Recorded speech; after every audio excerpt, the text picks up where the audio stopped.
Good evening, good afternoon, good morning, wherever you are. Welcome to Facebook Live. It is the 18th of May, year 2022. We are just returning from a lunar eclipse that happened on Sunday night. So I'm hoping that everyone is doing fantastic, did a little bit more meditation during the lunar eclipse. That's what all eclipses are for. They are the greatest periods of transformation.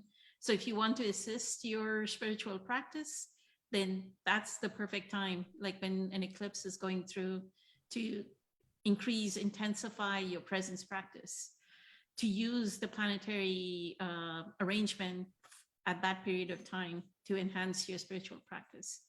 The second thing I wanted to make a public announcement is this upcoming weekend, we have a workshop. So if anybody's watching and wants to join our workshop, quite a few members of the panel are going to be session leaders. I know April will be a session leader.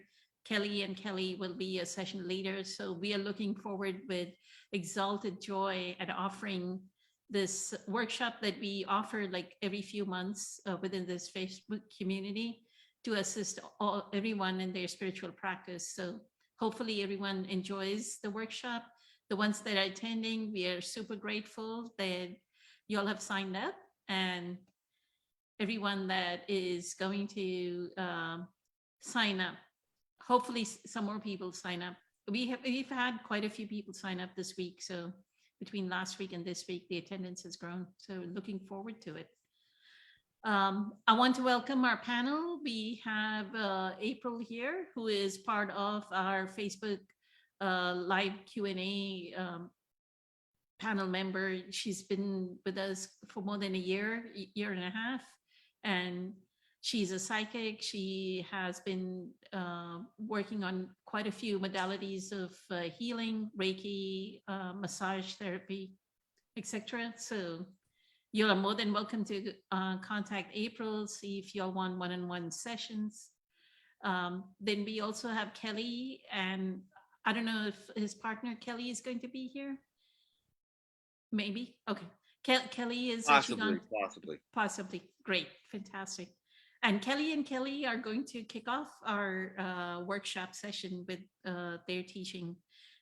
They're leading a session as well. So Kelly is a Qigong teacher. He's been with us almost, I would say 2 years, right? 2020, so almost 2 years. So Kelly has been with our panel along with Louise Dunaway. They're the earliest members of our panel. And Eileen has been with me since the beginning of the Facebook Live Q&A. We also have Patricia here. Good evening, Patricia, who is part of our regular group meditators, is going to be with us during the workshop. We are excited. Yes. And then Ken is going to be with us during the workshop. So excited. Ken is here. Good evening, Ken. And Francesca is here. Francesca is going to attend the workshop as well whenever she can. And she is actually going through some more training, right? The spiritual practice and training yourself. So fantastic. So let's get started. I wanted April, remember last week when we were talking, I brought up Michael Merdad, and I said that Michael Merdad says, we can look at our present life situation, right? The part that I brought up is somehow I see this kind of deep connection that I see people from Germany that either their ancestors, like their grandfather or father is German, and then they get attracted, they come into me and I have a relationship with them, like you, right? The same thing with Eileen. And somehow I know for sure, maybe if I do some DNA tracking, there's some German blood in me, but there is some reason. So he says, look at your present life situation and you may be able to know what you were in your past life. So I had something to do with Germany in my past life. So you want to speak about that? And do you see something in your life that you can connect? Here is my present life, and that used to be my past life. Thank you. Mm. I think I actually remember that talk of his because I listen to Michael often. Oh, wow. I listen to him often, as well as, I mean, I have several teachers that, you know, I'll just pick, and sometimes I ask the universe to pick for me. But I do listen to Michael often. He's not the same as Eckhart, but he does have some humor that I like, that he'll bring up some funny things. So I think I actually remember part of this talk of his that you are mentioning. And I have noticed a German connection in my life always. My family actually is from Russia. But what happened is at some point there was a lady, I forget the true story, there was a lady that was offered to create her own town. And my family migrated from Russia to this town in Germany. And then from Germany, my family migrated here to America. But my first husband, the last name, they're German. My first husband. My daughter, my oldest daughter just married. Her marriage to her husband, their family's from Germany. They actually got a plaque and it's official. My daughter number 3, her husband is from Germany. So it's just this repetitive Germany connection all over. I also, because I've had Native American on both sides, I have always had a Native American friend in my life, always. And I literally have it on all sides of my DNA. And one of my closest friends is, full-blooded Native American. So that's another pattern that I see. But I think he's also talking about with this is the mirror, holding that mirror up, or when life brings things to your, things happen in your life, looking up. Like he will say, if people are being nasty to you, well, how are you being nasty? He'll say things like that. So holding that mirror up as well. So not just, only the fact that I always seem to have the Native American connection and the Germany connection. Also things like, what are you experiencing in your everyday life? And how is the universe showing that to you and making those connections for you? Can also be grace and blessings. So it doesn't always have to be the negative. Because I remember Wayne Dyer saying a story where he had a problem with one of his neighbors and he had a really hard time with it. He struggled really bad as to how he brought that into his life. And he couldn't figure that out. And because he wanted to figure out, how did I manifest that if I'm being positive and loving and kind? But sometimes the universe still wants us to learn things, or we want to learn things. And some experiences are just experiences. They're just, and a lot of times things are more about forgiveness and acceptance. But it's not just the bad, it can be some of the graces as well. So for example, when I have to take my daughter to her school, it is almost impossible to pull out of this school. Like they just redid the road, and it took them like a really long, like seriously a really long time. You could not have added a turn lane. Just add a little turn lane, just a little teeny tiny, because you just cannot get in and out of there. No turn lane. So the other day, I happened to be coming this way towards the school, and there was cars that were behind me, but the 25-mile-an-hour is on, and I thought, you know what? I'm going to let like 3 or 4 of these cars out. I'm probably going to make the people behind me mad. And I did. And then within like a day, somebody's letting me out. So it doesn't have to just be the bad. There was another spot in my town where it's difficult to get out, and somebody just completely stopped and let me out. So I also took part of his talk to go that way as well. So Beautiful. Thank you so much, April. And he also kind of relates it to like if he thought that our partner backstabbed us, right? Um, then we did the backstabbing. Like we took in medieval ages or something, we took a sword and we would have backstabbed somebody. That's how we know what our past life would have been, right? So he did say that in that talk, he did bring that up, but he also has another talk about karma and what it really is, and the cause and effect, Mhm. and breaking it down to like, it's not necessarily that, you stole my fridge back in the, 100 years ago, so now I'm going to steal yours. That, but that every action has a cause and every action has a reaction. Yeah.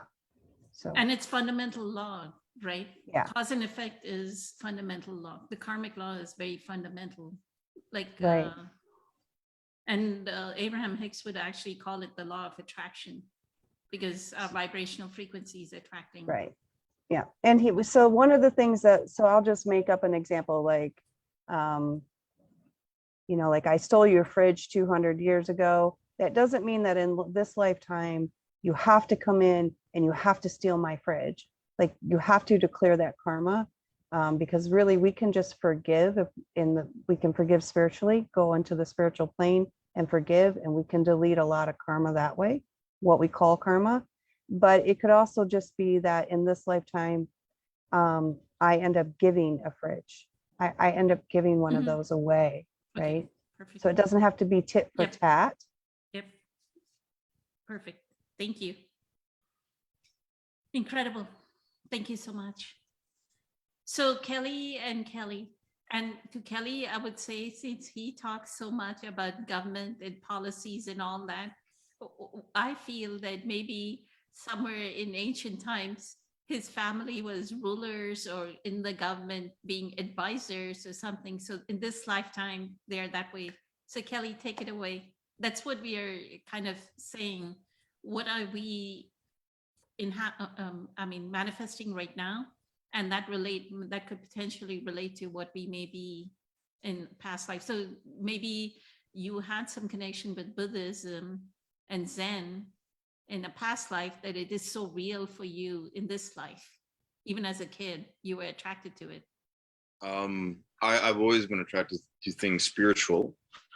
I just want to say that one of the big misunderstandings in the world today is that people keep, and don't misunderstand, they keep misunderstanding soul trauma versus karma.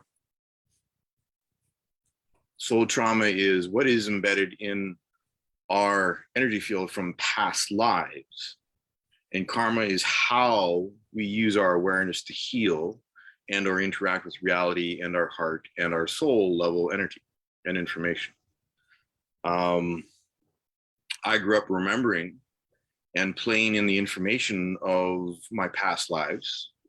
I grew up being quite conscious of my past lives. So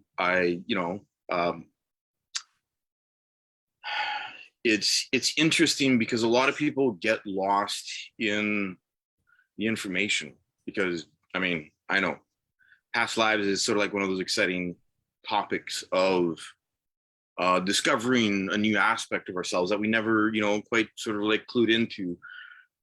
For myself, my own experiences in terms of what has indicated to me that there is a past life connection and then would trigger memories is the feeling in my body when I would read certain things about certain cultures and certain periods of history. I have three distinct memories of three distinct lives from being in the Roman Empire. I have memories of being a monk in both Western traditions and Eastern traditions, and being in the jungles in South America and atop step pyramids in South America and Central America. So, I could go into great detail, but there's, one of those things where understanding how to feel the body and the information. And just like being present, as with everything, the information is relevant as a point of context to understand what we are dealing with in the present moment, because what we are dealing with in the present moment is everything from the past. And yeah, a lot of spiritual traditions were really common sense to me, and that's me. Zen Buddhism particularly. I have a few memories of being a samurai in, you know, this 1600s, 1800s, near the end of the samurai age, and of being on ships, being on merchantmen for the East India Company. So, you know, yeah, there's a lot that my family is drawn to. I remember my mom and dad from was about 900 years ago. They're the same people. They haven't changed. It's lovely. It's thoroughly enjoyable to watch them repeat the same patterns over and over and over again. And that was Mac truckload of sarcasm on that sentence there. Being aware of past lives is like the cities that one can develop, the psychic powers that one can develop along the path. They're just really footnotes. They don't actually define who you are. They give you a context for understanding why you have certain patterns in your lives, especially when you get to the soul trauma level. When you get out of your head and when you actually get into your body and you begin to release stuff in your body, you begin to understand the context for being drawn to certain time periods and certain styles of clothing, foods. I know I spent a lot of time in both Italy and Asia because I love Italian food, and Asian cuisine. Even just mention it makes my heart all happy. I'm just like, oh yes, let's go get a bowl of pho, or like, you know, let's go get some, you know, some Chinese. Past life information is like a two-edged knife, a double-edged sword, because on one side it'll cut through the mundane and give you clarity and give you information about why the present is the way that it is for you, why you feel about certain things, because the trauma that happened in past lives is always present with you in the present moment, in this life now. And see, you say that and I go yes and no. yes and Because no. my take on that is that a lot of times for me, past life memories come up, and even now, like, it's how if you want to see yourself as a victim back then, or do you want to feel where your power is now?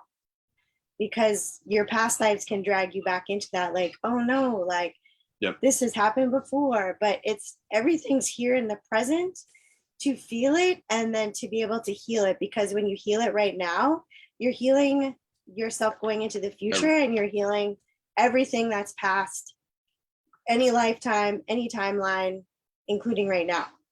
So yep, that's where I was. Yeah, that's the other side of that. Past life information is always that. Is that, well, how is it really relevant to what I'm healing right now? Yep. If it's trying to, what's the information trying to yeah, show me? That's the other edge of the. Oh yes, go back to double-edged sword. Double-edged sword. Two sides of the same coin, heads or tails. Which one? And past life information is great, but it's the same thing. If there's ego attachment, it doesn't serve you, right? You can't be present if there's ego attachment, and you're letting yourself get drawn into fantasies or fantastical, magical thinking about who you might have been, blah, blah, blah. I've run into probably about 20 people who thought they were Catherine the Great or Napoleon. So, it's a slippery slope. Yeah, my family's been in politics for generations. I don't really, I can remember it's just like what's happened in my family in the last 200 years pales in comparison to things that I've remembered. So I don't really pay much attention. I understand that there is a pattern of behavior where they enjoy certain positions of influence. And, you know, for me to step away from politics, for me to step away from working with government and the machines of the current agenda is sort of a big deal karmically, because I am choosing to use my awareness for something completely different than power plays and political manipulation and image manipulation. And, you know, for me, I've rarely found people who are as principled and as ethical energetically.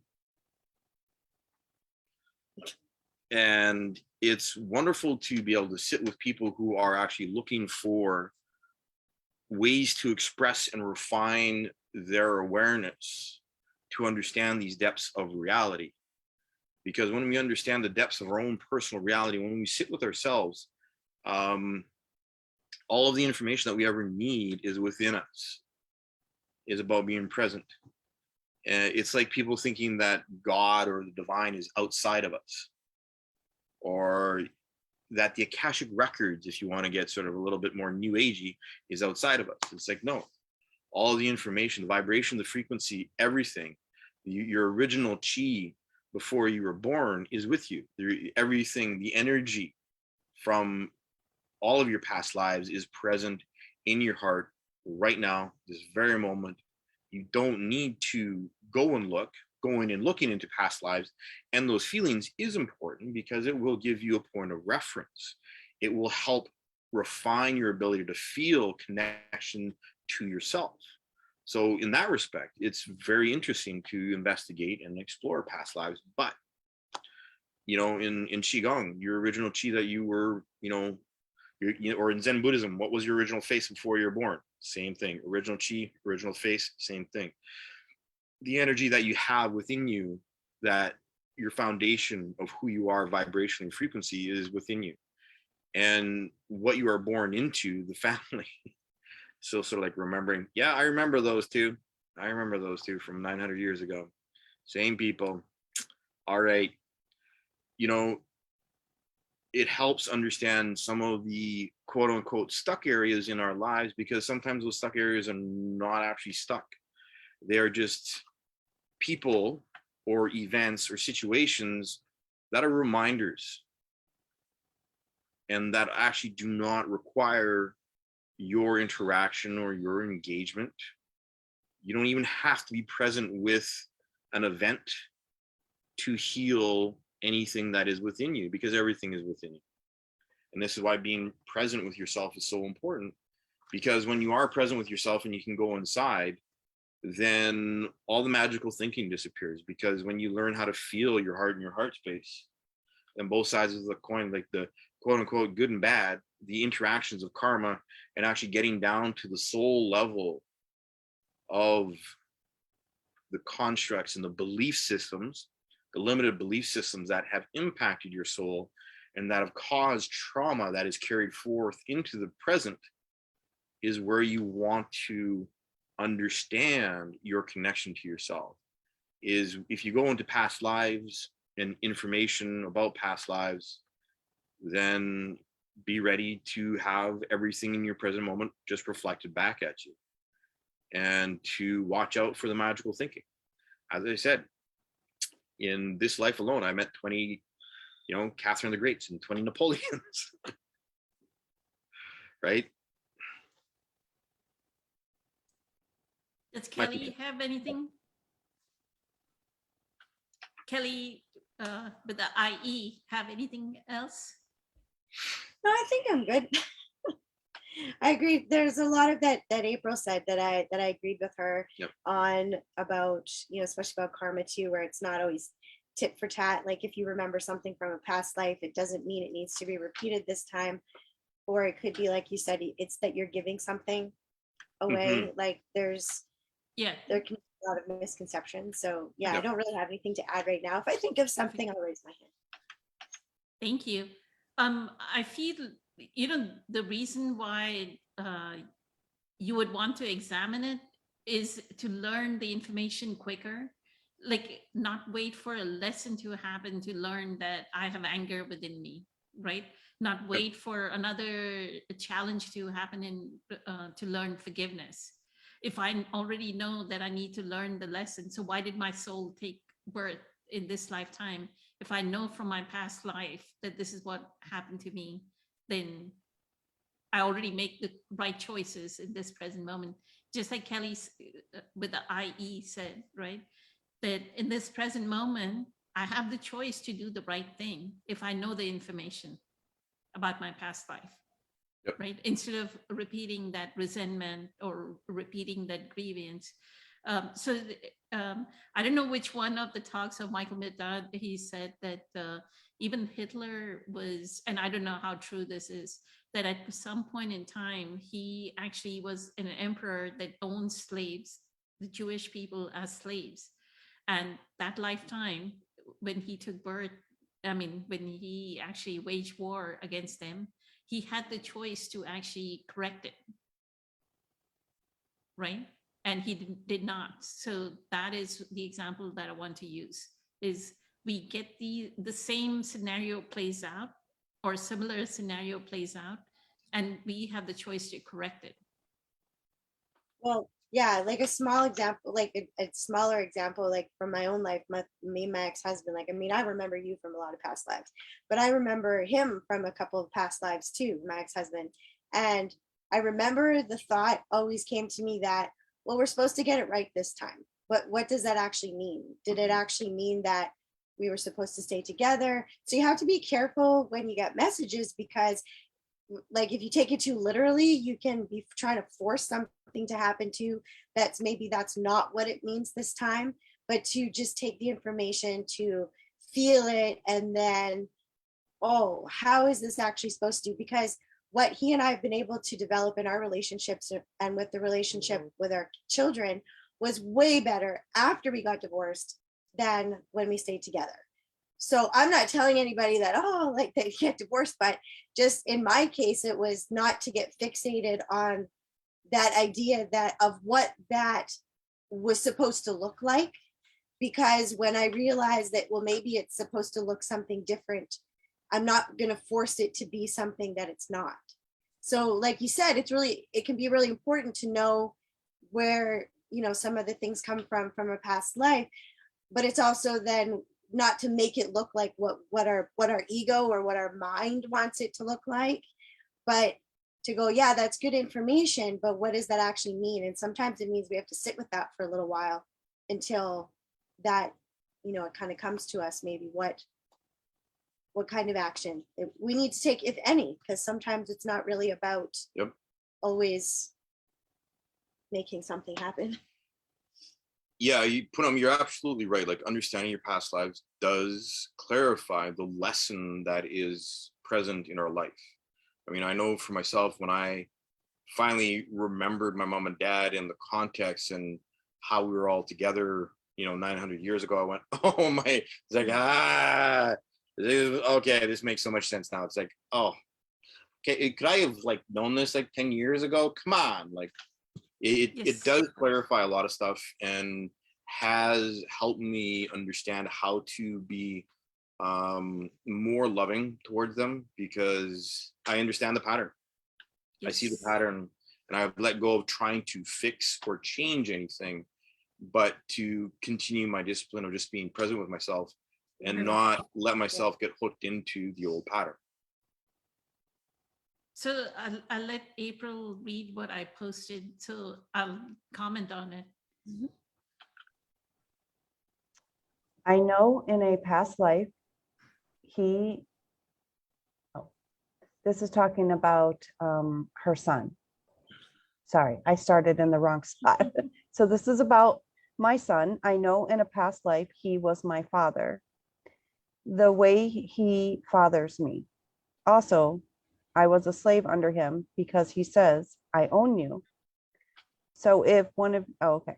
And that's what she wanted somebody else to read for her, that she has a son who tends to father her and then also has made the statement, I own you, which is interesting, Poonam, because I've had that same statement from one of my daughters.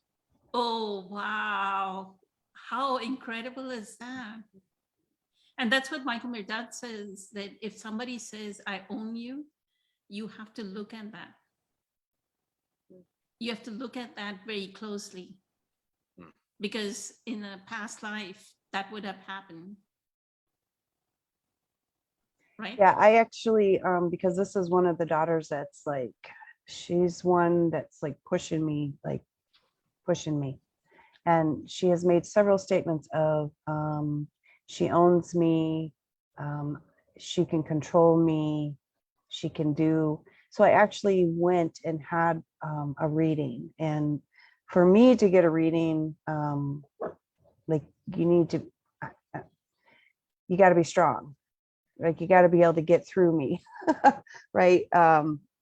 Because I do that white light thing like daily. So it's pretty good up there. So we did find that this daughter in particular, there was a couple of lifetimes where they were like bullying me. They were like pushing me around, controlling me. It was just that dynamic. So it is very interesting how that is surfacing again, you know, in this lifetime. So the job here is to try and not create more of what we consider or what everybody thinks is karma, and to handle it in a different way, like Kelly and Kelly were saying. We're Mhm. going to handle it in a different way through presence this time. No resistance. So when the statements come or that behavior comes, we don't resist it. You don't go, oh, I'm the mom, I know better, right? So I don't do the, I'm the mom, I know better. Because Yeah, that would well, be the traditional conditioned pattern of playing the motherly role is, who do you think is the mother here, mhm. Yeah. right? Yeah, I look at the source of the words from everybody. Mm-hmm. Instead of the Perfect. words, I look at the source. Mm-hmm. Awesome. Perfect. Perfectly said. Thank you. I think Ken is ready to say something, or something struck him. He's holding his head. Something went bing bing in his head. So go ahead, Ken. Spit it Wow. out. Boy, oh boy, there's all kinds of stuff coming up. My God. Wow. Just Before you go, Ken, thank you so much, April, for reading that. Go ahead, Ken. Sorry. no, that's okay. Thank you. Wow. Boy, so much has been coming up. And then reading this, it says, I cannot say this loudly since my son is close, but I know in the past life he was my father.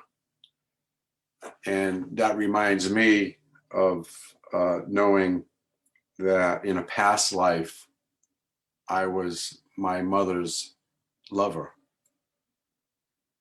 And I've talked about this in the panel a few months ago, and then realizing that I actually lived another past life, which, oh well, I'll say it anyway. I was a gay man and I was a writer in the late 800s.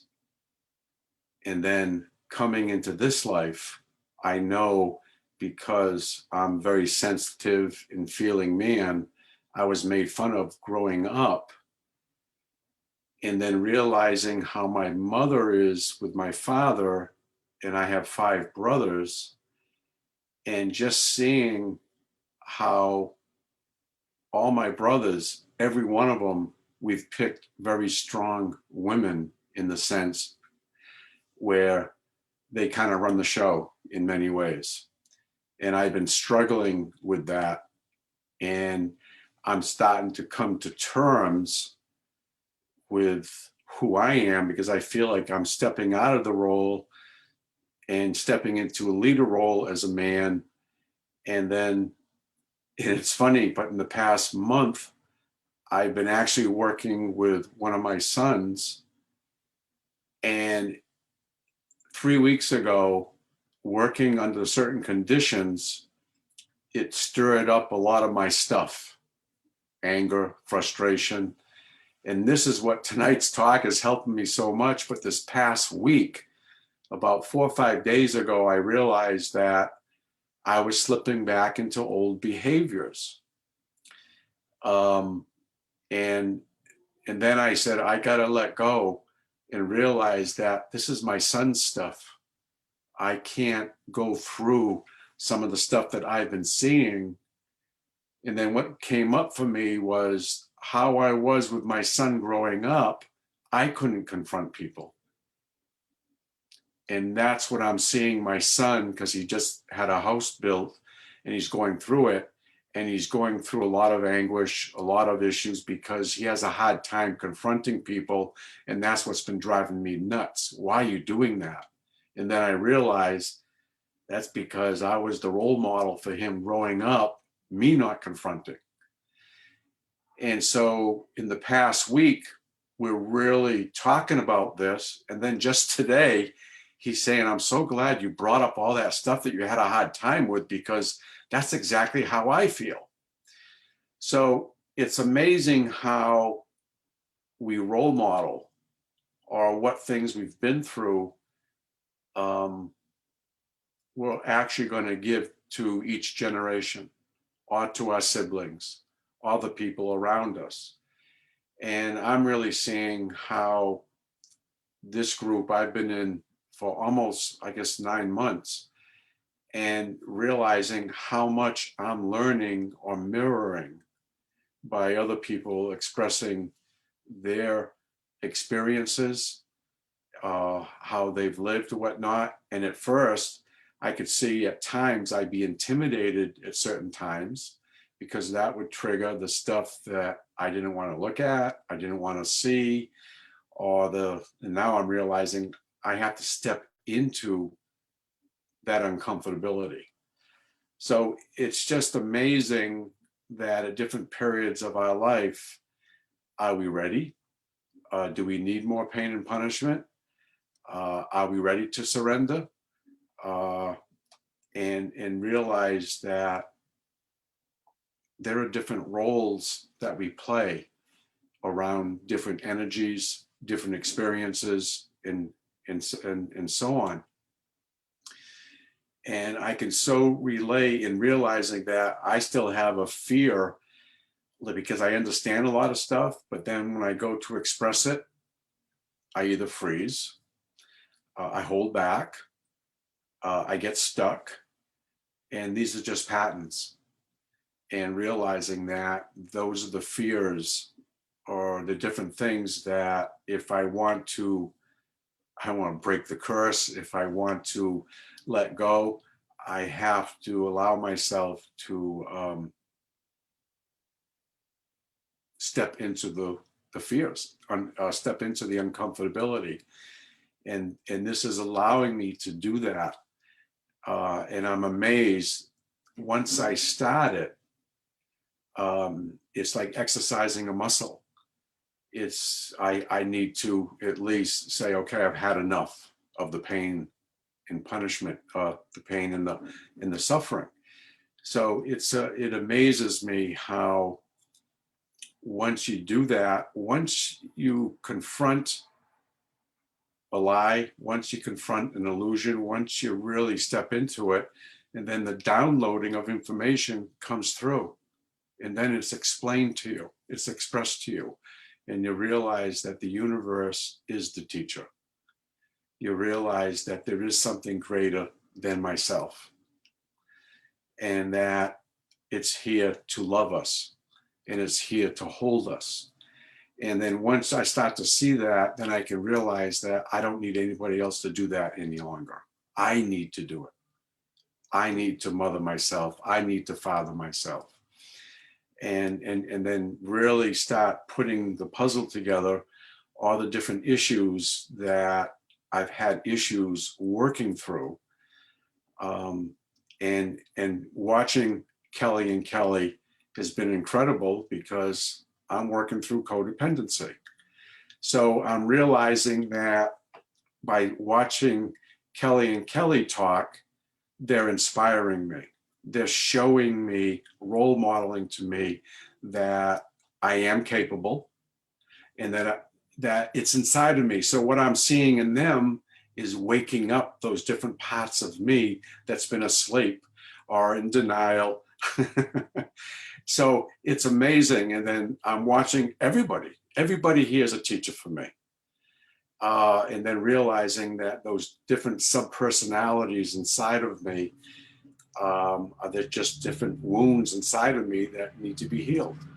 So it's amazing how I can watch somebody else show who they are, and then I can realize that I'm in process, and that's the mirror. But I'm not who they are, I'm me. But so it's just amazing how I'm starting to, it's like osmosis, that we're all interconnected. And I'm really, really, really able to really mirror that or see that or feel that and realize that there's just missing pieces or fragments that I need to understand and then put them together and go, oh, that was the missing piece. So I'm just so in love with how the process is now, that I'm not alone. But I have to open up. I have to reveal those soft spots. I have to reveal it. And so I'm just so thankful for everybody here. Thank you. Thank you so much, Ken. So when you said in 880 you were a gay man, does it make you integrate that personality that is more effeminate easier? Like now it's integrated, you come to terms that why is that effeminate personality in you? Well, I used to have a lot of shame about that. So the shame is gone now? It still pops up once in a while, but it's helped me to understand how many people, like even when I'm in groups talking to different people, like it was always easy for me to listen or to talk to gay men, even with women.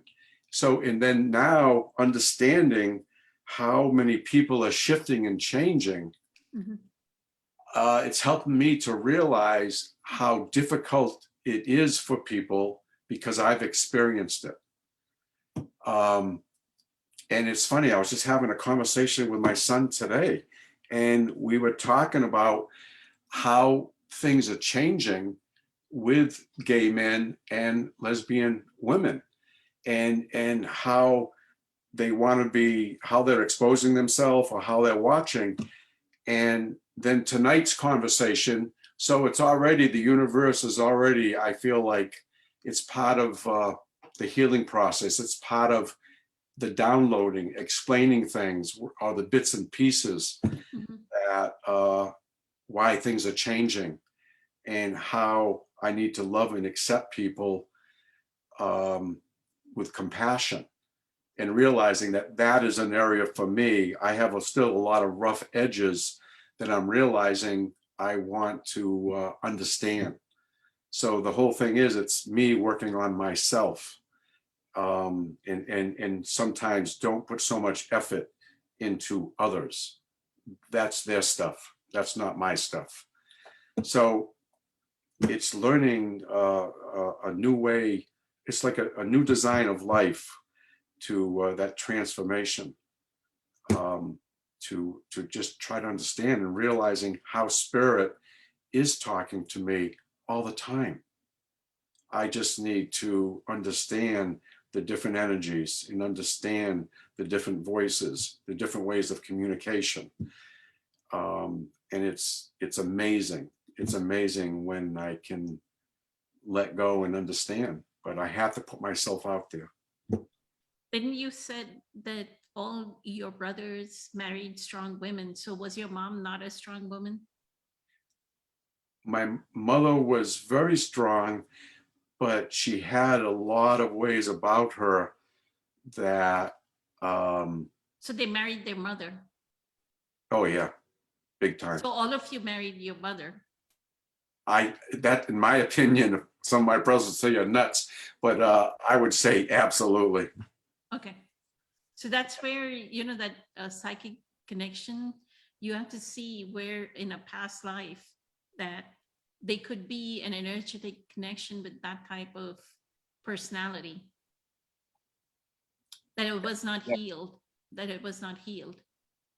Right? Absolutely. There's so much stuff going on with all my brothers and their families that they have different personalities, but there's so many different addictions going on. And I can, on some of my brothers, I can see how they're playing out the exact same way my mother and father were. And so I'm putting more and more pieces together, even in my relationship. So where I am now, it's amazing. And I had a lot of aha moments just today. I'm like, oh my God, I can put some more things together that's helping me to understand why my picker has done what it's done. Mhm. Because I'm still doing things or are aware of different patterns that I'm really working through. And I kind of made a commitment 15 years ago that I told myself I'm going to choose a spiritual path, even though lots of times it's lonely, lots of times I have to, but I've accepted that. And if I'm in a relationship or if I'm not in a relationship and where I am, I'm realizing that my uncomfortability is working through stuff.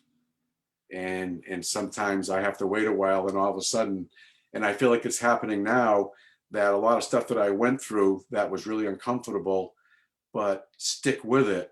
It's just part of the withdrawal period to go through. Don't give into it, because if I do, I'll have to repeat it. So it's just amazing how this works. And if I didn't have the love and support from the group in realizing that this is love and support, it isn't just words, depending on how I'm taking in the information. So it's amazing. Incredible. Thank you so much, Ken. Thank you. Francesca, did you want to say something about this topic?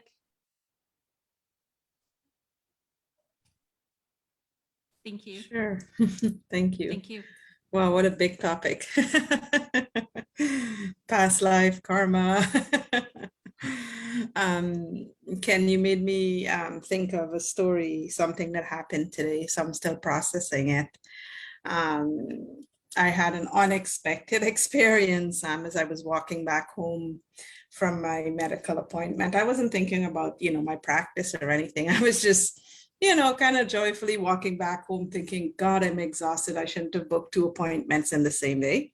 And as I'm walking, I saw this guy, really handsome, tall man, and he literally stopped in his track to look at a girl. And this girl was, and I was like, what is he looking at? And I'm looking, and then I saw the girl. I'm like, okay, she's beautiful, but like he actually stopped. And when he stopped, because he caught my attention, because he was tall and handsome, and when he stopped to look, I suddenly felt him, like all of him. I saw his personality, every single thing, and I thought, oh, and judgment was the first thought that came to mind, because I was like, no good, not good, bad. Those were the words. And then I was aware that I was judging, so I was like, why did I judge? And then all of a sudden, as soon as I said that, this awareness came up, this reminder, wisdom I had come into, and it's something I'd been practicing actually over 2 years. It's taken me 2 years to get to the point that I experienced today. And all of a sudden, this reminder came up that, and I looked at him again, and I thought, and I looked back at this point because I passed him, and I giggled, and I thought, oh my God, that's me expressing myself. Because I remembered all of a sudden that I'm here, I'm consciousness experiencing and expressing myself, right? So I looked back at him and I giggled, and I'm like, oh my God, that's me expressing myself. all of a sudden it's like there was no judgment, there was no nothing, you know? And so I kept walking and I saw another guy, he was putting money into a meter. I'm like, oh my God, that's me experiencing. And then suddenly I got to my building and there was this guy. I had said hi to him many times, but today he was wearing this bright pink sweater. And I think he was a little bit intoxicated, you know, and he had just come back from something. And, you know, he was trying for me not to see him. And I recognized he was too spirited. And I remember looking at him, and by then, you know, I'm having fun with this. Oh my God, that's me, you know, expressing myself. Oh, that's me experiencing myself. So I got home and there was this, you know, he was at my building and I'm like, oh my God, that's me experiencing and expressing myself. And then all of a sudden, I just burst into this energy that I didn't know, you know, like it's like I got this huge energy that I wasn't expecting. So I'm still, you know, sitting with that and processing it. But just now when you were sharing, I thought of that story, you know, of why I'm here, who am I?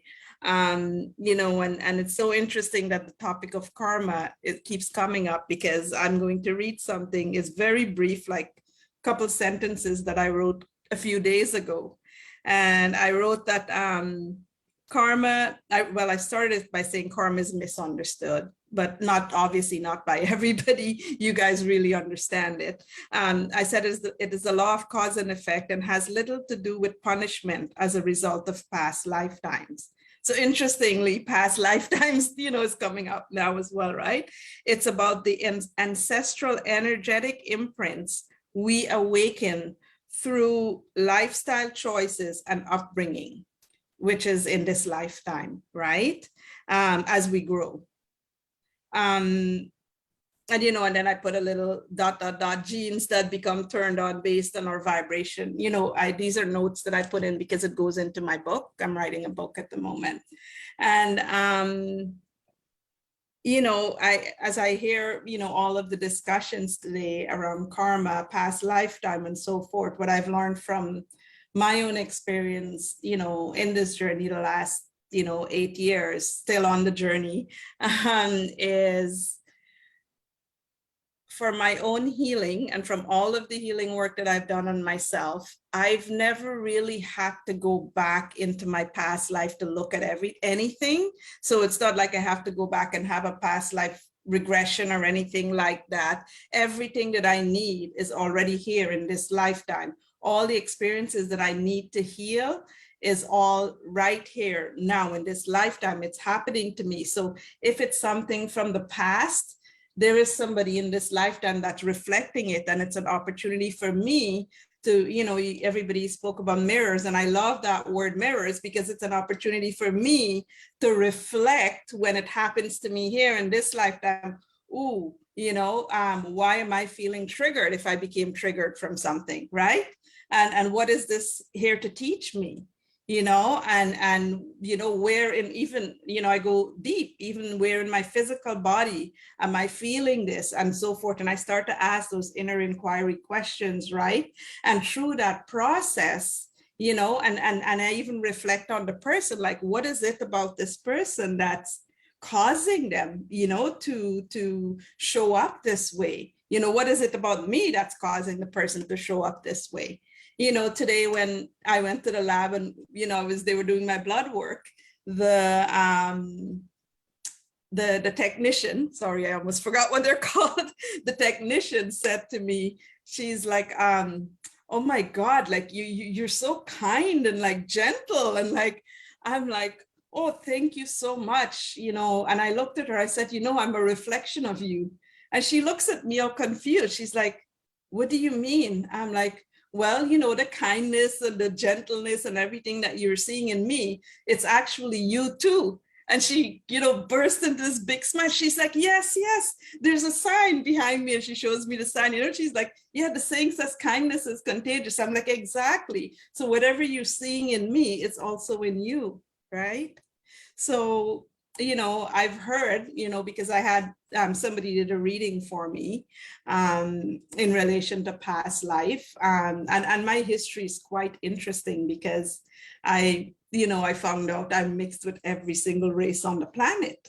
And I always thought it was everything except in Chinese. And then I found out, no, my sister did a tracking, and it goes all the way back to Genghis Khan. I remember I just burst out laughing. I'm like, wow, so now we've got that one covered, right? So it's like every single race on the planet, right? And I was told that I was a monk in my last life, and that I'm here in this life pretty much continuing the journey from where I left off. And I remember as a child growing up, the reason why I'm actually, believe it or not, so it's funny how this all works, because it's like, whatever I wanted to be as a child, here I am, like the things that I was attracted to as a child, here I am doing it now as I unfold in my journey.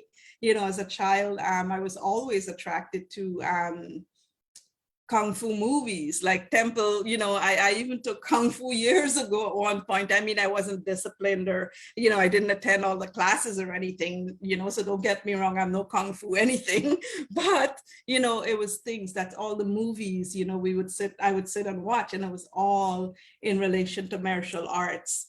In relation to spirituality. So I was always deeply, deeply drawn to this, to Chinese, to that ancient, Buddhism, right? To that ancient way of living. And what do you know it? Here I am now in this lifetime because of my journey. Well, it's still the same lifetime, duh. Here I am now, in the present moment because of my journey, doing those practices, the energy dance, I call it an energy dance. It's actually kind of like almost martial art movements, like it looks like a mixture of Qigong and different things combined. And Charlotte does the same thing. When she was about 3 years old, I remember she was crying one day, and because something had happened, I don't remember the details anymore, but I remember not really knowing how to console her. And she looked at me. So I had her, I was hugging her in the chair, and I'm like, oh, sweetheart, I'm so sorry this has happened to you.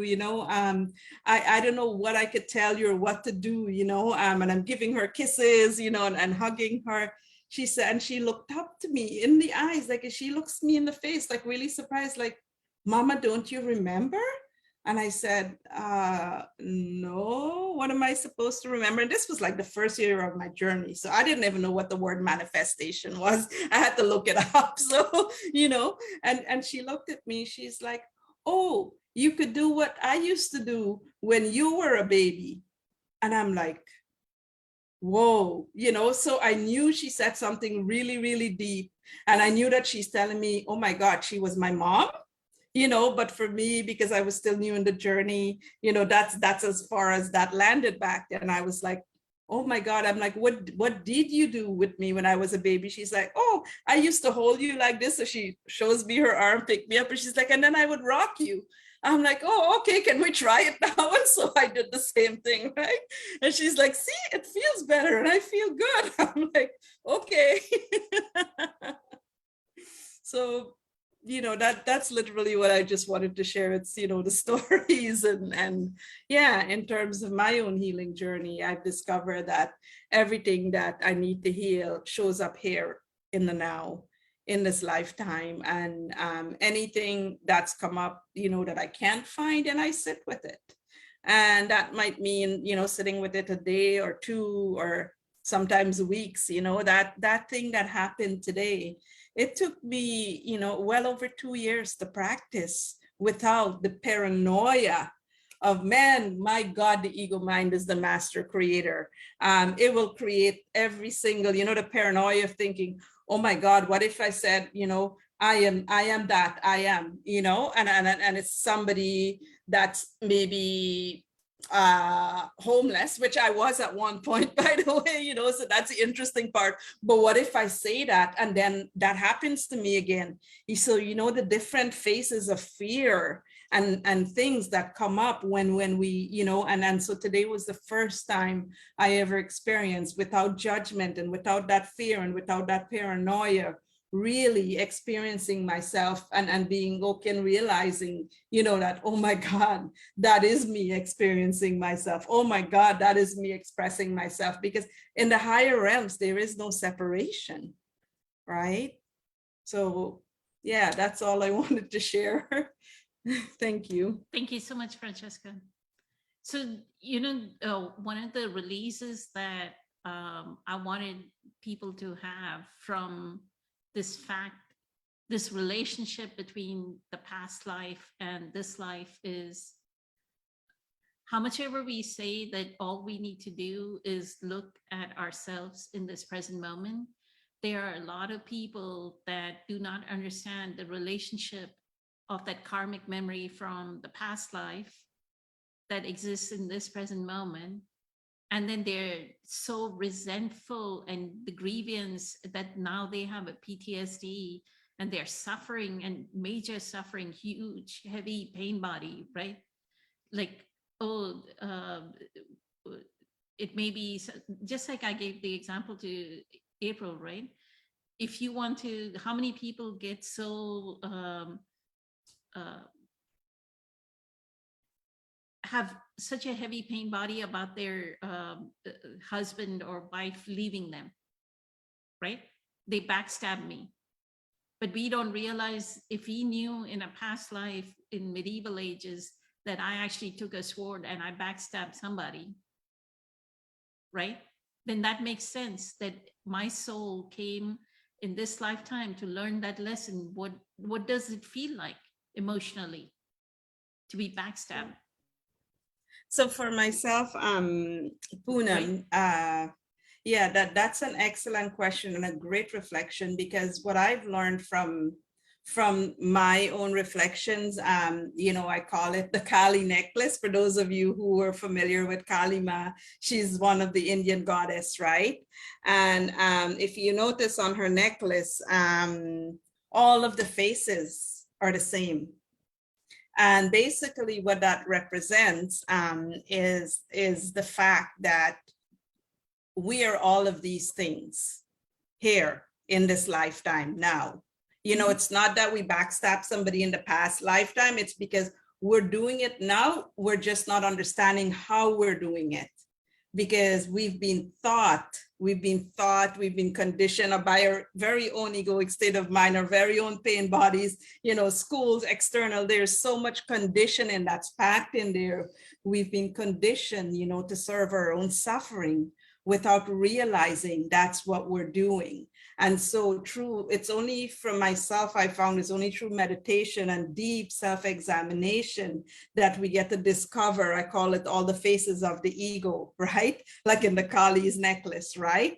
That we get to see, oh my God, it's like, yeah, you might not, the difference, I always say the difference, this is probably going a little bit deeper than I intended, but I always say the difference between me and a killer, for example, right, is that the killer, unfortunately, in this lifetime is choosing, because we all have choice, we all have free will, right, to carry out that action, right? And that doesn't mean that instinct or that ability to do that isn't within me either, it's there. I mean, there was a mama bear at one point before my complete, awakening and everything. I used to have that mama bear who, visualized every single version of things I would do, believe it or not, if somebody even touched a hair on my child. And you know what? That visualization, that mama bear that was in there was tied to the fact that I was sexually molested and raped as a child, So there's always something in our current lifetime, if we go, deep enough, and it requires going deep enough. It takes courage. I remember the day when I came into that realization, I froze. I remember sitting on my couch, I opened my eyes from my meditation, and I was literally looking around the room like, shoot. And then, something made me, and then I realized like, oh my God, no, nobody can really hear me. Nobody can hear my thoughts. Nobody's going to find this out, because I still had insecurities, fear of judgment and so forth, right? And so, from my own experience, what I've learned is these are all parts of who we are in this lifetime, right? And it's all part of the construct of our minds, you know, and there are things that happens to us that triggers that awakening of that state of being. And then, you know, again, we have free will, we have choice. You know, sadly, some people choose to carry out the actions of you know, their thoughts based on what happened to them, you know, during childhood, and whatever experience caused that trigger to unfold that way. Whereas, you know, those of us who, you know, I call it, we're lucky because we have the ability to go, oh my goodness, okay, yeah, no, I'm not going to think something and then go and do it, right? And we end up in the end, we evolve, right? But everybody have the opportunity to evolve their consciousness, even the crazy or whatever label we want to put on it. There's so many labels that we've, you know, assigned.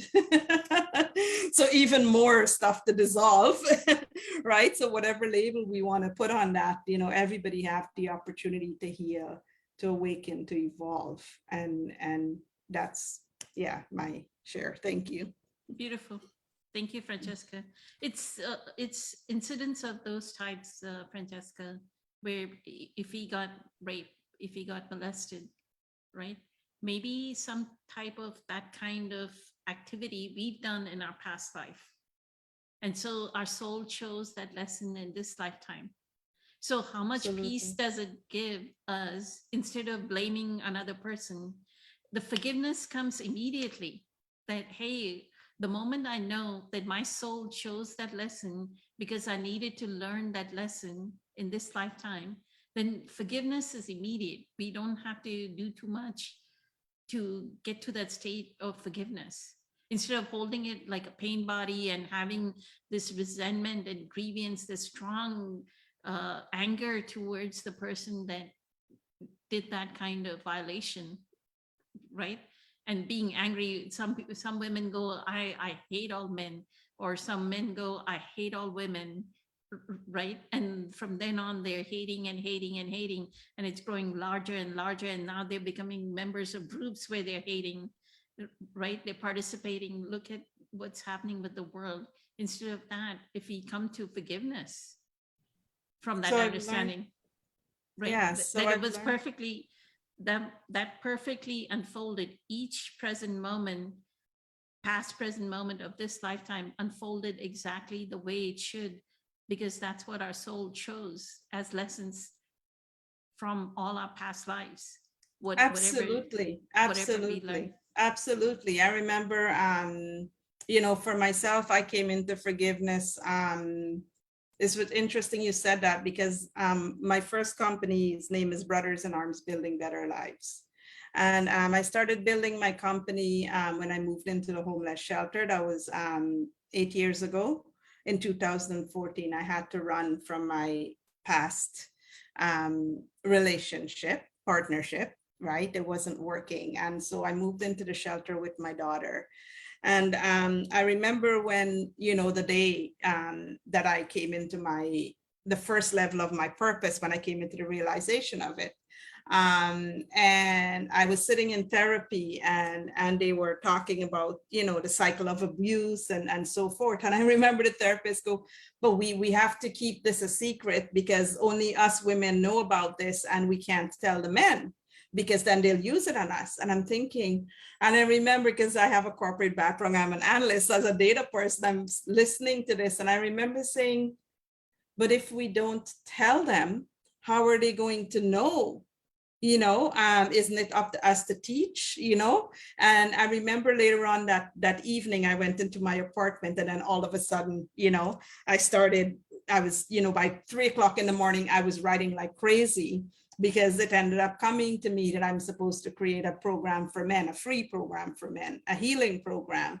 And I'm supposed to teach this, because if we're going to have harmonious parenting plans and all these other things that we're, you know, dreaming of, you know, I noticed no matter where the women came from, they were all telling the same stories, right? And we all came from different parts of the city, or different parts of Canada, right?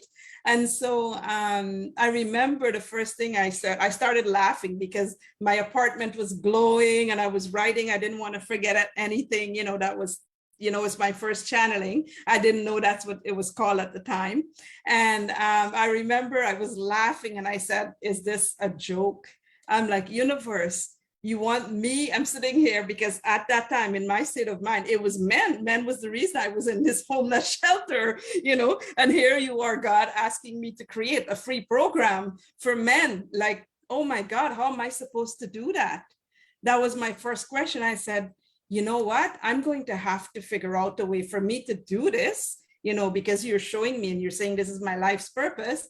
For me to do this, it means I'm going to have to forgive every single man that I knew that was a part of my life.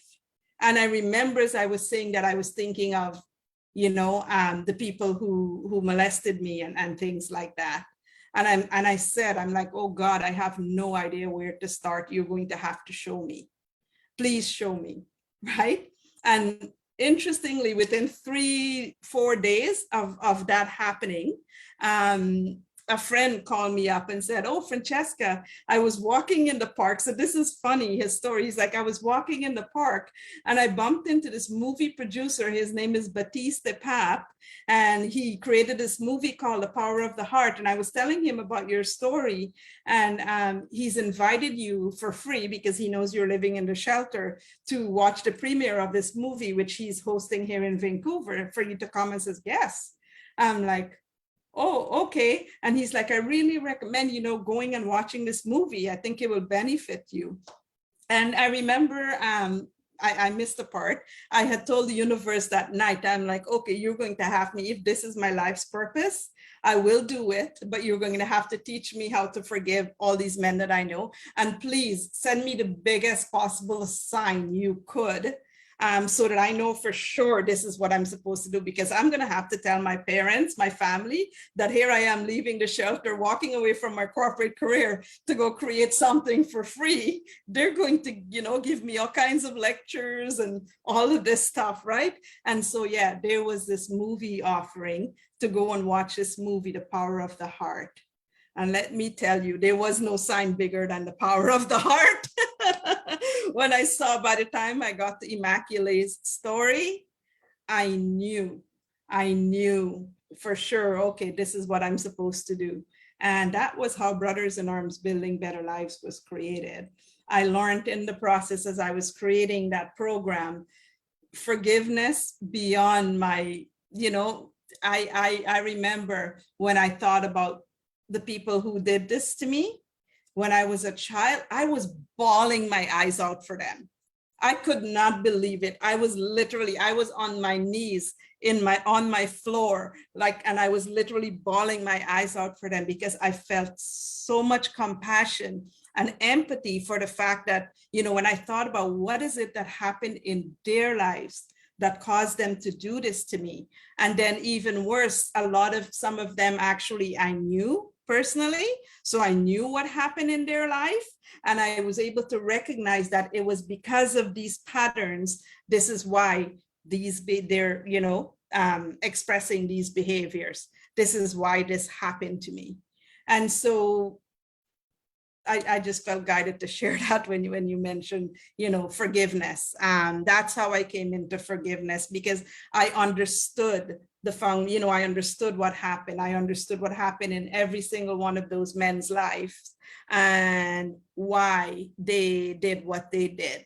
And I actually ended up feeling sorry for them in the end, because they don't even know, and that's the sad thing is many people, have done a lot of things and we assume that they actually know, but they really don't know. They really don't. We think that they do because we were trained to judge and that's the way our mind thinks. But they actually don't know.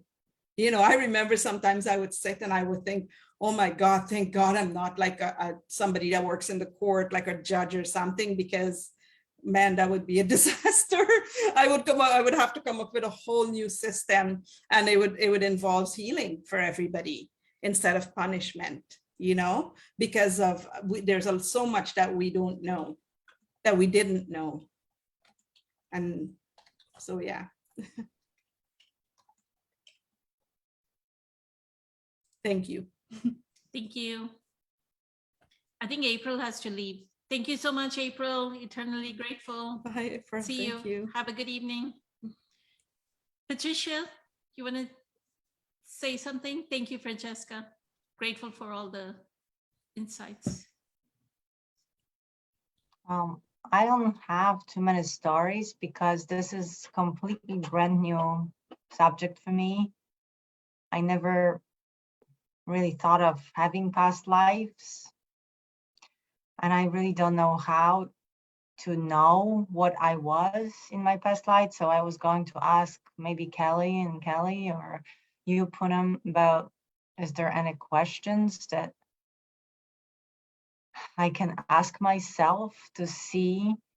Because when Kelly was talking about Catherine's the Great, I said, well, maybe I was one because I was very quick with judgment and I wanted to just destroy and every man in my life for everything. Because, you know, my father was he is very like sick in his head and very abusive and critical. And it's like from the time I was very little, I was asking my mom to kill him because I didn't want his presence in my life. And everything that I did from the childhood, I just wanted to crush him. And then my relationships was like this, you know, first I was very cute and it was amazing trying for the guy to like fall in love with me. And once I had him hooked, I would be just destroying him. The same with my brother, the same like my relationship. So I don't know, maybe I was Catherine the Great. I don't know. She was using men and just ruling the freaking Russia and, you know, sending everybody to kill them, people, even King of Poland, the last King of Poland, Stanisław August, she kidnapped him. He was young and handsome and he disappeared. He went to Russia for something and he never came back. That was our last king. I mean, stuff like this. So, and I also am attracted to stage, to art. I paint, I surround myself with paintings. I love galleries. I also love classical music, especially Russian classical music. Tchaikovsky is like my super favorite. And he was pretty sick. I mean, I don't know. So is this what I'm looking for? Or I'm not sure how to, you know, like I'm also very attracted to Wonder Woman, this powerful, very compassionate, intelligent, beautiful woman. It's like the one, especially from the last movie with Gal Gadot, the actress. I have also a lot of Jewish people in my life. And I'm from Poland, you know, from the land that all that tragedy happened. So not sure how to figure out what was my past life.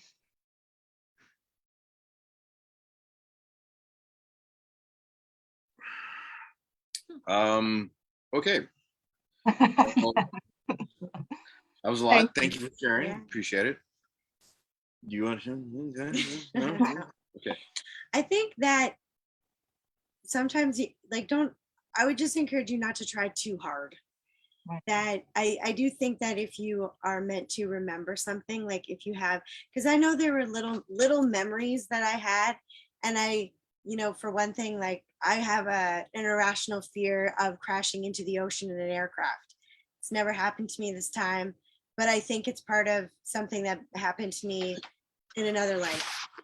Do I need to know exactly what happened? I don't feel like I do, because I just have to be conscious of the fact that it doesn't really make sense this time and I'm okay and that kind of thing.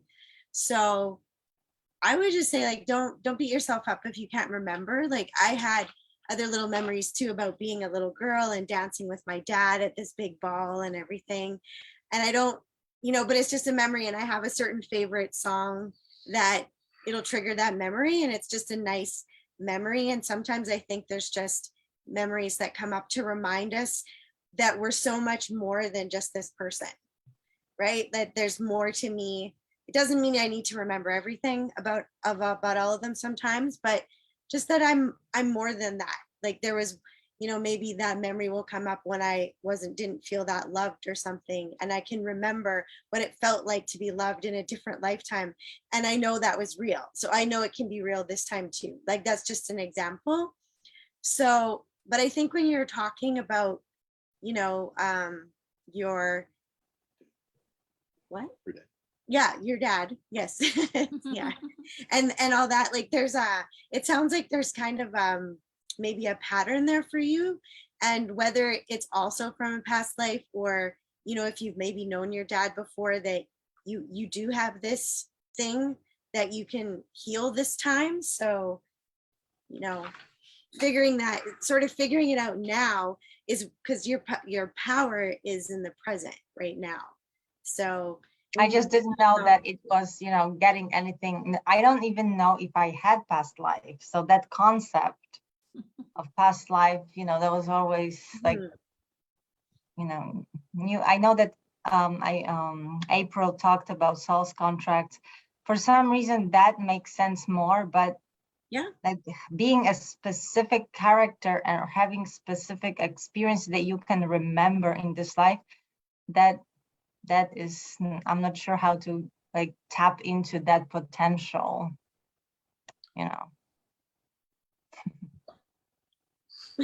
I was gonna say that I think you're already doing that, because you are doing your work. You're looking at yourself and your patterns, and you have a real desire to heal yourself. So I think you're already tapping into that without really without thinking too much, which is what you want to do, because you want to really tap into who you are right now. And I think that's the most important thing. So if you have sometimes things that might come up that seem irrational, or you don't understand where they come from, it could be from a past life.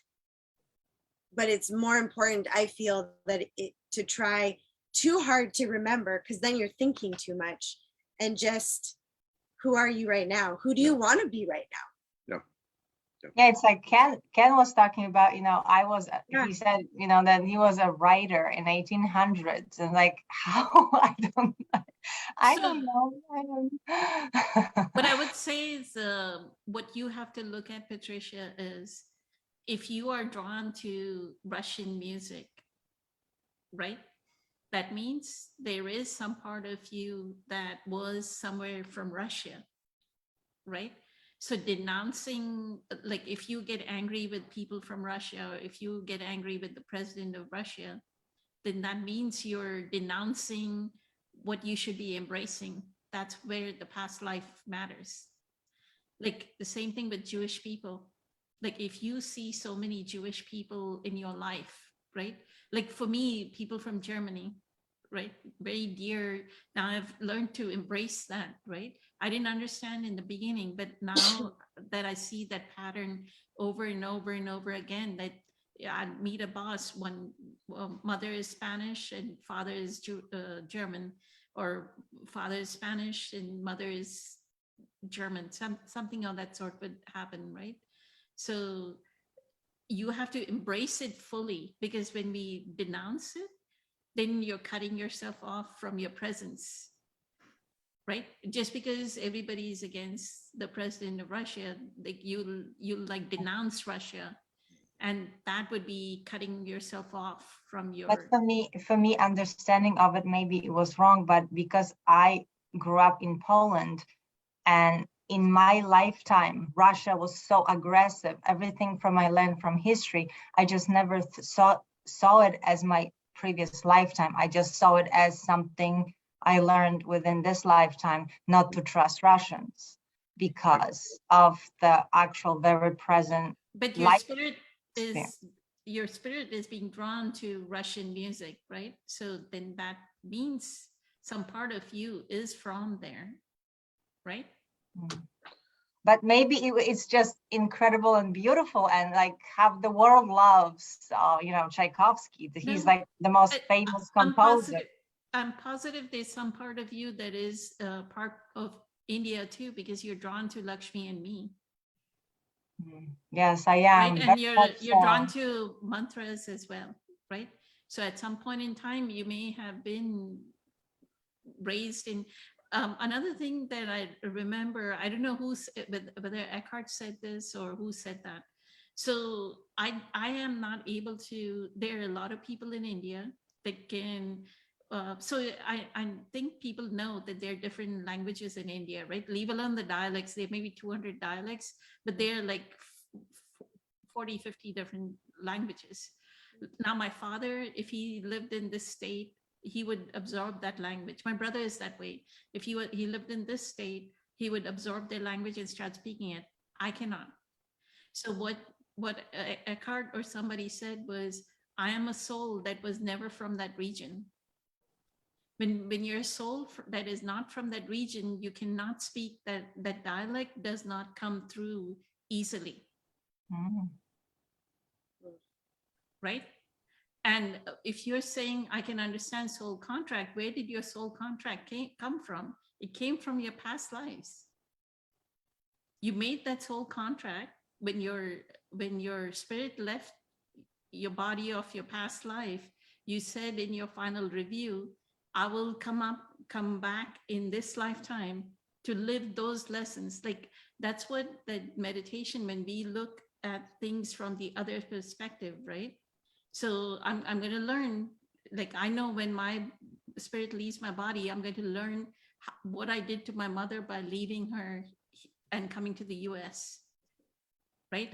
How much pain and torture that would have been on her that I came to the US. I'm going to learn that when my spirit leaves the body, right?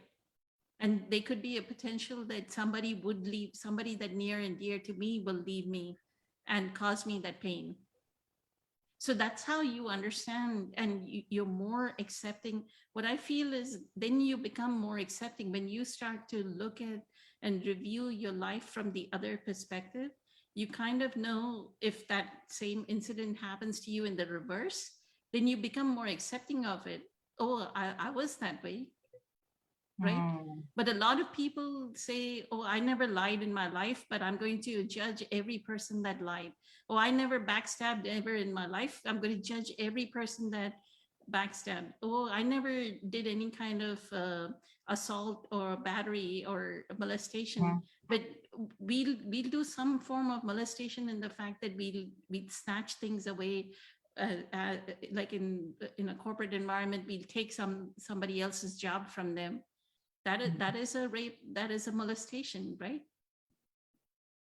We just think of rape and molestation as a physical rape and molestation, but we are molesting another person's job, right? When we are climbing the ladder, so many people climb the ladder. Aren't you raping and molesting people as you're climbing the ladder? Right? So we shouldn't look at it as the physical task. We should look at it as a psychic, metaphysically, what are we doing? What is that energetic thing? I think Kelly wants to say something. He's getting ready to say something. Well, one thing that I was going to say is that psychologically, we imprint on our parents, and we imprint psychologically in a way that causes us to repeat the same patterns they do. This is just a physiological fact. This is how our bodies are physically programmed, which is why it's important to have a discipline that allows us to have observation so that we understand what we're dealing with, what our subconscious is actually programmed for. So, Patricia, in terms of your anger towards your father, it makes sense that you've had, expression of this where you want, somehow reclaim your power from your father and from everything that you were on the receiving end of. Except the greatest way to do that is to let go of the need, the attachment to the pain that your father caused you. and to understand that he was acting from his patterns. He was acting from his pain. He could not be present because he did not have the awareness that you yourself are developing and have developed and are continuing to develop, that you are gifting yourself with more strength than anyone in your family will ever understand, because you are giving yourself an ability to see beyond just the rote programming and conditioning from your family. That's amazing. Thank you, Kelly. This is why you are. Wow. This is why you are drawn to Wonder Woman, is because you believe in that kind of strength. You really do. You want to embody that strength so consciously that you are drawn to that personification.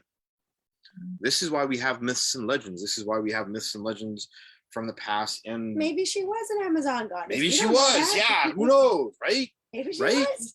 And that's an externalization of the fact that you have, and some part of you knows and goes, look it right there. Look how strong you Look, are. yeah, this is who you were. Reclaim that.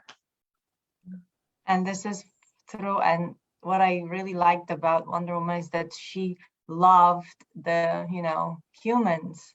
Right? So Yeah. there's something versus my dad, who just is so antisocial and judges and criticizes and just, badmouths every human being. But Yep.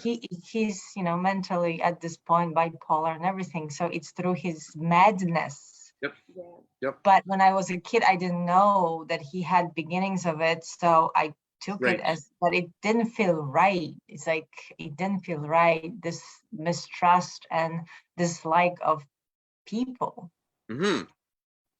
Except growing up within that energy, around that energy, that would have had an impact. And when we get to sort of the age of 13, 14, our nervous systems are programmed to imprint and to absorb more of that in order to develop identifiers, so that we can identify people who are like that, so that we can go and try and heal that energy, right? That emotional, that trauma, whatever form it takes, whatever space it is in, which is why sometimes we marry our parents. First run. Yeah. Right? First time around. Yeah. Yep. First run.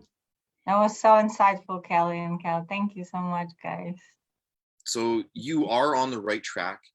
And about past lives, what everyone said here is really true in terms of following the feeling. If you are drawn to Russian music, go and go through Russian music and go and find that piece that really brings you to tears, because it's just hearing it evokes such an emotional response. Wow, piano concerto number 1. I know, right? Petrovsky. For me, it's Rachmaninoff. And Russian Eastern Overture by yeah. My dad used to there used to be a Russian choral ensemble that would come to Winnipeg, that would do a tour. My dad would take it to me, because my grandfather is from southern Ukraine, or from Chechnya. And the goosebumps, oh my God, as a kid hearing that, I would have visions of rolling plains and the Caucasus Mountains and stuff like that. I'm going, what are these movies playing in my brain? It's what's going on, and just have the goosebumps. But yeah, when you go, so that one concerto, that use that as a milestone, use that as a wayfinder for your own emotional energetic compass, to help you understand what you actually are attracted to. And that will usually be an indication that you have had a past life, either influenced, impacted, or in that time period. And that's what I've done for myself. And it never seems to fail. So I'm just, Yeah, you love history, right? Oh yeah. Yeah. He's literally a walking history book. Yes. I really enjoy listening to you telling all the stories.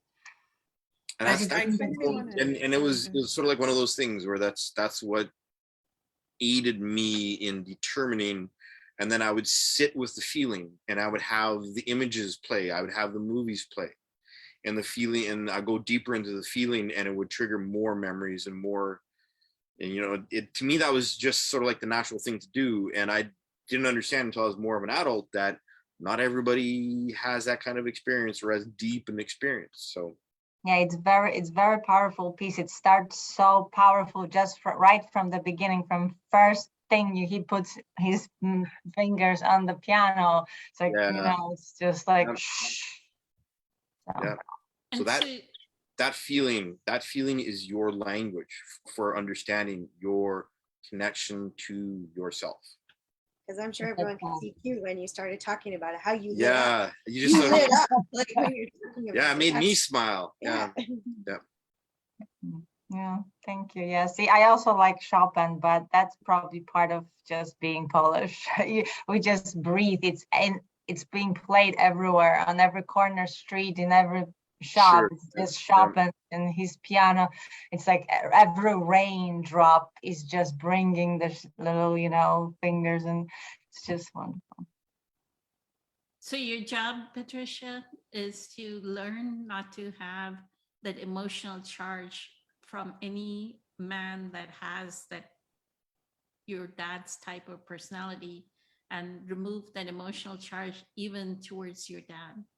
Have forgiveness, because that's what your soul chose your parents, like we talked about in the Q&As, right? Thank you so much, Kelly and Kelly. Your soul chose exactly that father because it needed that lesson, and exactly that mother.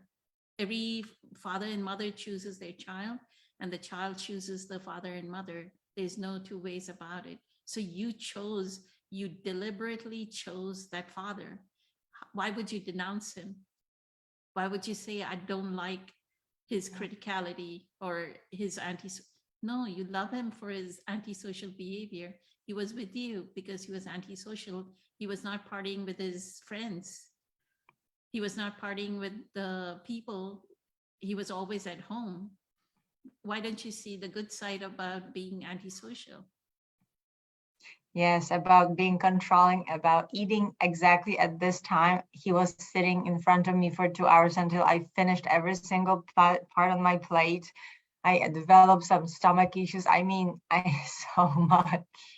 I thought I forgave him, to tell you the truth. I forgave him so many times, and I don't know why it's still in me.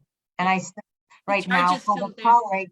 colleague right now at work who also brings this, like every day he looks in something that I did wrong, and like, you know, throws in my face, Because and you have not lost that charge against your dad. I told you, right? The first arrow, the first wound, you have to get rid of the first wound, and everything will heal. Every subsequent issue will heal. Every I just want to subsequent. add, sorry, Go ahead. I had an idea, you know, and it ties in a little bit to what Kelly was saying as well too. Just two things. When you share about your dad, you know, I feel like he's coming from his upbringing, the way he was raised. And in the self-examination process, as you move into forgiveness, I would recommend examining his life, because and think about the time, even the timeline when he was raised, you know, which is very different from where we're at now. Like here we are on Zoom, you know, we can Google self-help, you know, we have resources, you know, our parents, like for myself, I recognize that my parents were raised and grew up in a time when none of this, even the idea of talking about abuse was a no-no, right? That's why it's, you know, happened for so long, for eons of time, right? So I recommend just reflecting on his life, and I think it would be easier to come into forgiveness, you know, when you do get I there. did that And many times over. yeah, Yes, I did and that. He was born right after the World War, and he was a survivor. He was the oldest of three, and he had to make it work. He was trading cigarettes and selling, like filling vodka bottles like halfway with water and selling to drunks to make money. I mean, it was like, he's an incredible intelligent man. He can actually rule the world, but he also hates people because he doesn't trust anyone, because this is how the world was treated him. Exactly. And so he's reflecting, you know, his consciousness, right? And sadly, you know, as kids, we grew up, we picked these experience, you know, like Poonam was saying, we chose these lessons, right? And you have the opportunity and the ability to actually evolve that consciousness now to a whole new level, right? Knowing what you know now, And and I love through your him practice. so much. When I see him right now playing with his granddaughters from my brother's daughters, and he sings a song to them, or just being, I just like, I love it, because I see he's not, you know. Yes, he just grew up in a different time that didn't allow him to be fully, you know, who he wanted to be, right? And for the music, the one thing that came to me was listen to them, you know, if you're feeling guided, because I use music every single day, all day throughout my journey. Music is a portal. So it takes you into that stream of consciousness that you need to tap into, or that you could use it as a portal to tap into when you're doing the self-examination work and your healing work. It's and classical so forth. music. It's been with Yeah. me all Yeah. the time in my background of my life. You know, Same here. Thank Thank you, you. Francesca. The way you're talking about food, right? My grandmother, like their ego gets strengthened by what they're identified with, Patricia. My grandmother, if there was one little grain of rice, right, we would have left on our plate and the dishes were being washed, she would say, go, go, go. She would see it from somewhere in one distance and say, go, go, go, find it and fish it out. So we had to fish it out of the drain, because to them, even one single grain of rice, they couldn't let it go waste. Yes. Right? So they're a different generation, like Francesca says. So the compassion and empathy that we have for them is that's what they were raised with, and that's the ego, right? The more identified I get with my regimen, my ways of doing things, the more stronger the ego feels, and it's controlling. The more I can keep the world in control, and you are somewhat that way in the way you deal with your daughter. You wanted to control her. Yes. And here's this free spirit that's saying, get out Wow. of my way. I don't want to be controlled. But we'll talk about this next week. We can continue some more. We talked for a long time. Incredible. And looking forward to the workshop this weekend. Many blessings, everyone. Infinite gratitude, infinite gratitude. So grateful that all of you were so insightful. Thank you. Bye. Good night. Much Good love. night, everyone. Bye. Many blessings.